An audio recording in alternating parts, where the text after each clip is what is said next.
how to edit pictures to add horizontal perspective correction and vertical perspective distortion on the Samsung Galaxy S25, S25 Plus, Edge, or Ultra. First, let's return back to the home screen by tapping on the home button at the bottom of the screen.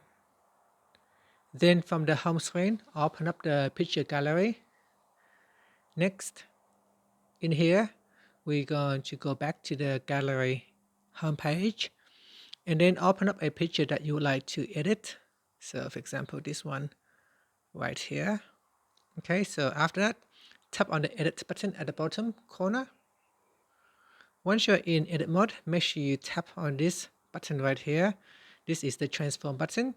And at the top, you can select horizontal or vertical perspective correction. So here, if I select horizontal, I can use the slider bar at the bottom here. So you can drag it to the left or to the right to make the changes. So keep dragging on the slider bar until you're happy with the correction.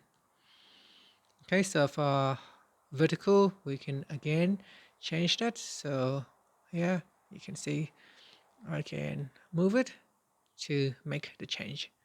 Okay, so again, once you're happy, then tap on the save button. And that's it. So we have now make the changes to the pictures with the horizontal and vertical perspective. And that's it. Finally, tap on the home button to return back to the home screen. Thank you for watching this video. If you find it helpful, please like and subscribe to my channel for more videos.